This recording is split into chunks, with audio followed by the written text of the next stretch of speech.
What I want, people, Miss Mima, Mr. B, and I wanna just address an issue that I've observed going the rounds, certainly over the last week or thereabouts. And there's this comparison between um, the current Prime Minister Andrew Holness and the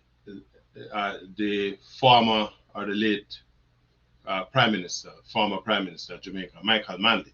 And essentially, what the critics are doing is um, offering comparisons between Manley's approach to foreign policy and that of Andrew Holness. Now, again, um, essentially, the arguments were that back in the 1970s, the Michael Manley led government of Jamaica took a defined political stance with respect to geo political situation at the time, um, to the extent, though, that the positions that Manley took uh, contrasted sharply with his own political rival, Eddie Seaga, who looked at the politics, particularly in the 1980s when he became the Prime Minister of Jamaica after that 1980 election.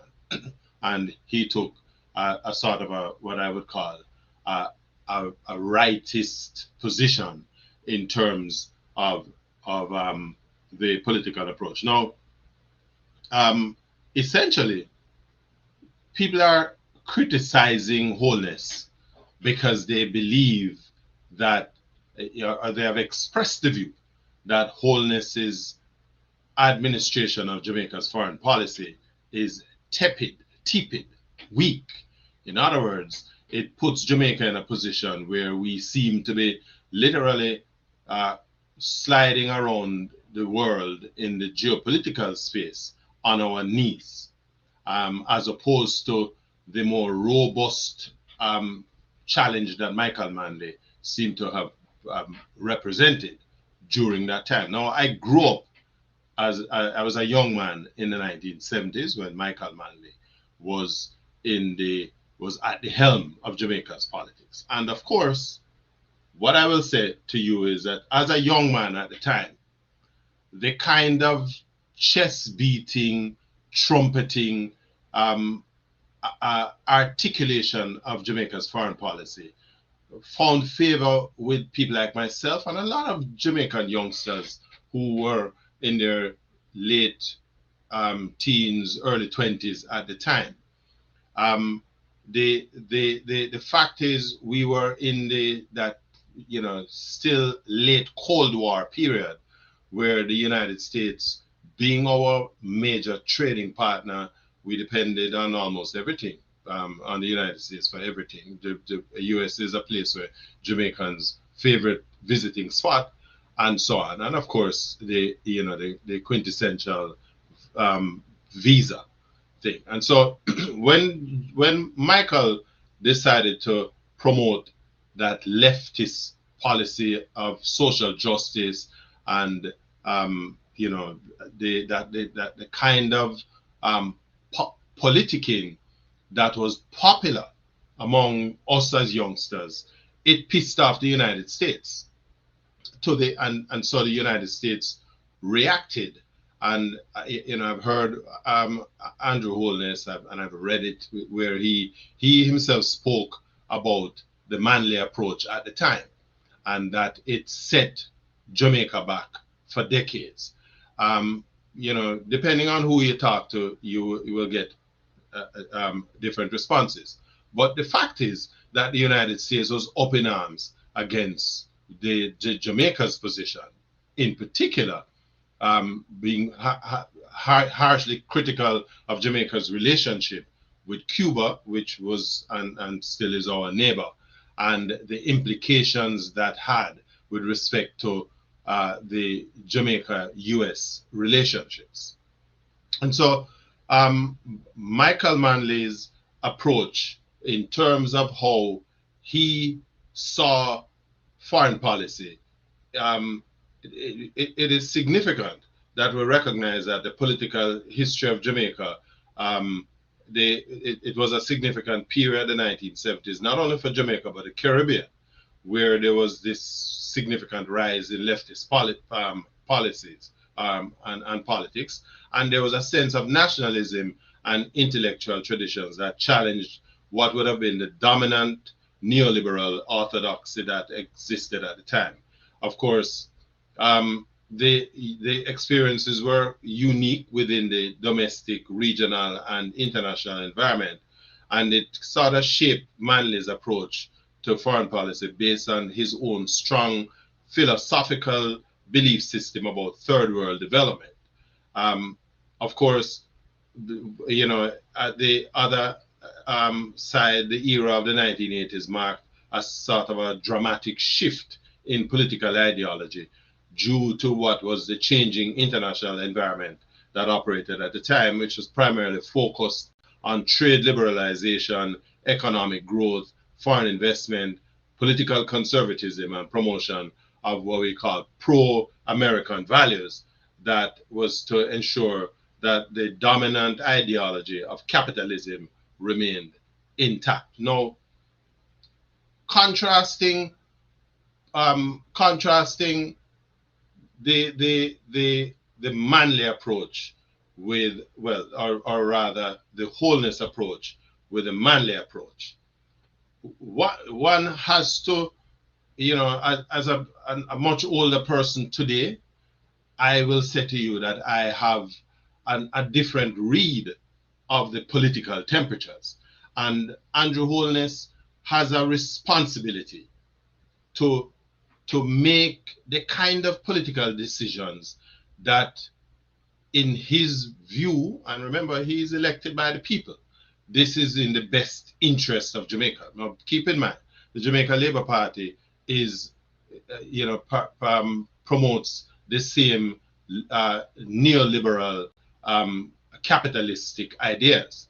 And so those ideas, to be successful, is intimately connected to our international relationships. So, for example, when the Prime Minister is taking foreign policy positions, he has to be intimately aware of what an adversarial position, or even if it is deemed an adversarial position, how it will impact Jamaica, and especially since he has the benefit of history that showed how the United States undermined Jamaica's development because they were not happy with the way how Jamaica and the kind of relationships Jamaica was pursuing. So I hear a lot of criticism of Holness for sitting down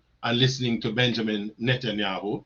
Netanyahu, who is the Israeli president, and we know all the history with them and the Palestinian issue. Jamaica's not participating in a vote in terms of the recognition of Palestine. And yes, it makes us angry, as especially us, the older Jamaicans who have a bigger and a firmer grasp and the history of our foreign policy management coming out of that period. But the reality is that we're living in a different time.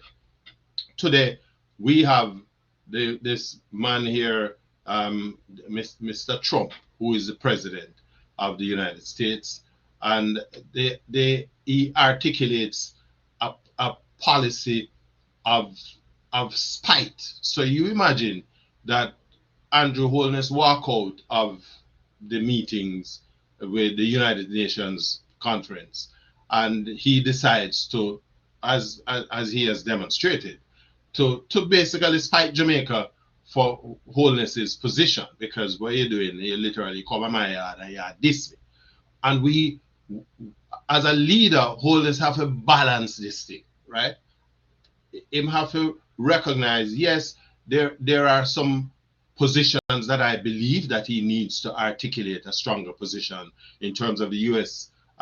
Interference with Caribbean politics, the massing of troops out in the Caribbean waters against, Venezuela, the gunboat diplomacy that is being practiced within the region, which runs completely contrary to international law.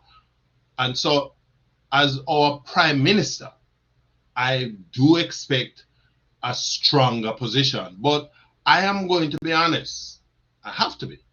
That, it's not because may I take up for Andrew Holness. What may I take up for is Jamaica, because I can appreciate that Holness is cognizant of the company that he is being forced to keep. My mother always said, when you're in a lion mouth, you have to take time, dry it out. We can romanticize about China and BRICS relationships and all that sort of thing, but we don't have to make the decisions that he has to make. Now, keep in mind that the United States multinational lending agencies have just upgraded Jamaica's financial position to a very, very positive position. We've just upgraded our domestic security position as well, which puts us in a category that makes it easier for the country to market its tourism product, which is where we depend on the land's share of our tourism. So try to imagine our Prime Minister taking an anti-American position, and then knowing the animal that you're dealing with in respect of these things. And Trump just decides, well, boy, Jamaica, Ray, and Babsy Seiko, we in a Trump. Uneasy lays the head that bears the crop. It is one of the easiest things is to criticize. It's a whole different ballgame to think. Andrew Holness, whether you voted for him, yes or no, he's the Prime Minister of Jamaica. And a majority of Jamaicans, even though it's only about 10,000 more Jamaicans voted for him than voted for Mark Golding, him is the Prime Minister of Jamaica. And him have a responsibility to articulate foreign policy position that works in the best interest of the country, Jamaica. Not just for the labor rights or in friend but for Jamaica. And we have to be careful, given the current geopolitical position that exists in the world. We have to be careful of the footprints that we lay down, because I have lived through the unspoken embargoes that were leveled against Jamaica during the 1970s. It has taken us the better part of some 40 years to overturn a majority of that. And we still have some vestige of it that still exists. Do we, as Jamaicans, want to go back there? Personally, for me, it's a no-no, right?